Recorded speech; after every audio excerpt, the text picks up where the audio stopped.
پیغمبر علیه السلام سوال کرده شد ای النساء خیر یا رسول الله، کدام زنا بهتر است ای پیغمبر الله؟ پیغمبر علیه السلام چقدر هدایت ارزنده میده. تسرک او کدام زن خیلی بهتر است؟ کدام زنی که تسر اذا نظره، که آدم خوش میکنه وقتی که شوهر برش نظر بکنه، و تطیعه فیما امره، در آن چیزی که امر میکنه اطاعتش میکنه، ولا تخالف فی نفسها و ماله، مخالفت شوهر نمیکنه، نه در نفس خود و نه در مال شوهر خود خیانت، و نه در اولادش نفس خود نگاه میکنه. کسی را در خانه و در فرش شوهر خود اجازه نمیده که شوهر او را خوش نداره. لیکن آلی با کدام نیت و مقصد که عروسی میشه، دختر جوان و بچه جوان اصل هدف عروسی را حتی در ذهن خودم نمیاره. الله متعال در اینجا میفرمه اتقوا ربکم الذی خلقکم من نفس واحده. شوهر اینطور فکر نکنه که من امتیازی بالا دارم، هر سخنی مرا زن باید بپذیره، اگر حق است اگر ناحق است. شما در معاشره افغانستان دیده دنیای کفر پاچه را برزده، تمام جنایات ما را در رادیوها کشانید. اگر در دای کندی بینی زن بریده میشه، امور در رسانه ها آورد در پیش روی ما کشان. لیکن نسبتش به اسلام میکنه. اسلام این کار نگفته. این نافهمی مسلمان است که از اسلام واقف نیست. اگر او از اسلام واقف می بود بینی زن نمی برید. او قطع زن خود آنقدر خوشطبی میکرد که در مابین قلاقتش مسابقه دوش هم میکرد. خبرداری رسول الله صلی الله علیه و سلم با عایشه رضی الله عنها مسابقه دوش کرده. در اول پیغمبر صلی الله علیه و سلم پیش میشد، عایشه رضی الله عنها پیش میشد. در پسان عایشه رضی الله عنها سنگی شد، گوشت زیاد شد، باز پیش شده نمیتونست. چقدر ملاطفت، چقدر آزادی، چقدر خوشطبی در بین زن و شوهر است. تو میفهمی؟ قرآن که برات میگه الرجال قوامون علی النساء، میفهمی مرد؟ مسئولیت بزرگ در دوش تو کرده. تو جهان بینی داری، تو بیرون گشته ای، حوصله‌ت بزرگ شده، امور مشکل تیر کرده ای. از او خاطر زمانی که در بینتان نزاع و کشمکش میشه تو زود رنگ نبری، تو زود خفه نشو، تو زود قهر و غضب نشو. بان که زن خفه شوه قهر شوه، خود تو زود خفه نشوی. مسئولیت تو خطیر است.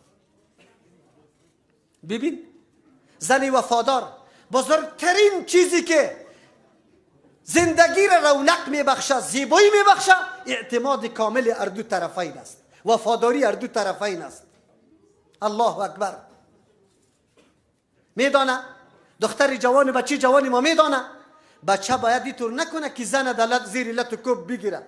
الله متعال میگه الذی خلقکم من نفس واحده، شما اردو از یک نفس واحد پیدا شده.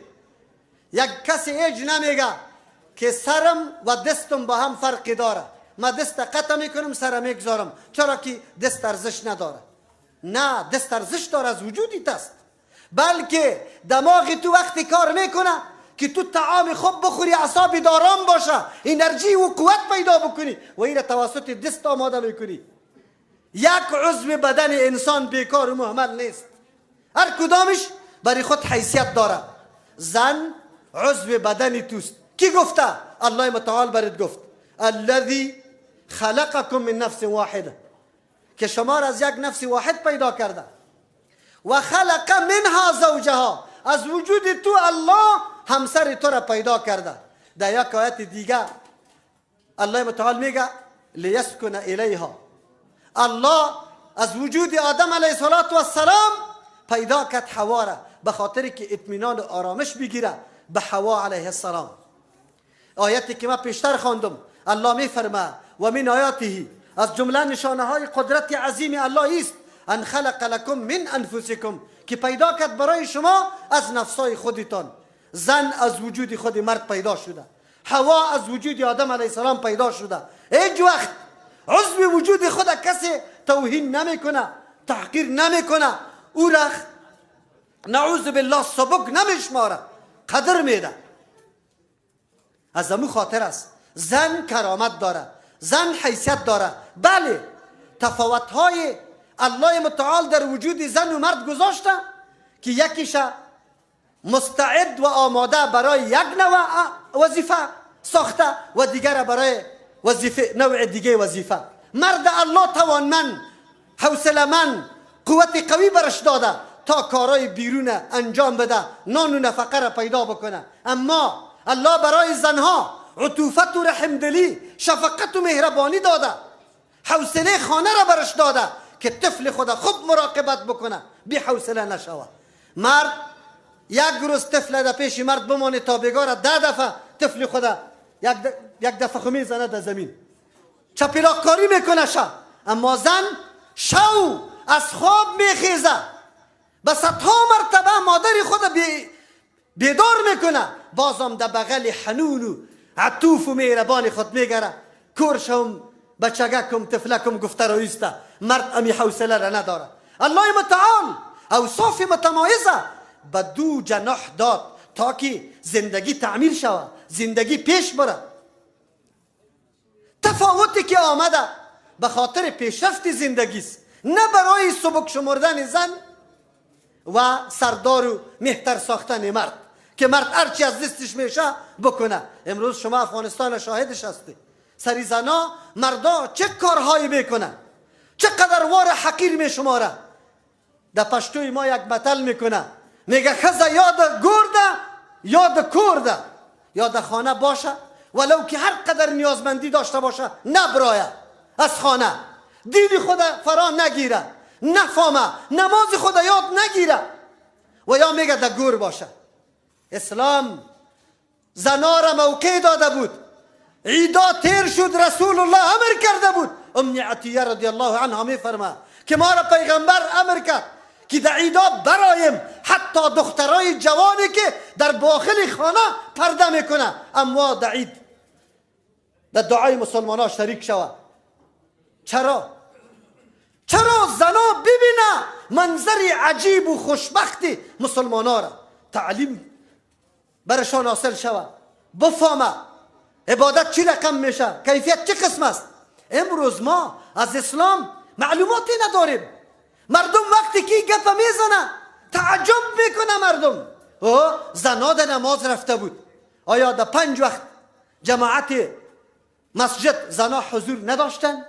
رسول الله صلی الله علیه وسلم نگفت که لا تمنعوا اماء الله مساجد الله، شما بندگکای الله متعال از مساجد الله منع نکنید در صورتی که از فتنه مسئول باشه، با شرایط، با رعایت شرایط. اگر برای تعلیم دین میره بالکل درست است. ما بالکل ایرا واضح گفته میتونم، یک دختری که ترجمه و درس قرآن کریم خوانده، درس حدیث خوانده، با یک دختری که هیچ نخوانده زمین و آسمان فرق داره. در زندگی خود، در روش خود، در اخلاق خود، در مسئولیت شناسی خود، در تمام امور خود. ولی ما ملت هستیم که خود به خبر از اسلام نگاه کردیم. تأسف در اینجاست که همین موضوعات سری اسم الله میچسبانیم. کسی که زن از خانه نمیکشه ولو که زمینه درس برش مهیا است، این را دین میدانه. این بیدینی است، این دین نیست. طلب العلم فریضه علی کل مسلم، پیغمبر علیه السلام فرموده طلب علم فرض است سری هر شخص مسلمان، مرد هم میگه زن هم میگه. امروز که کدام مشکلات ما داریم در جامعه خود از بیخبری از دین مبین مقدس اسلام است.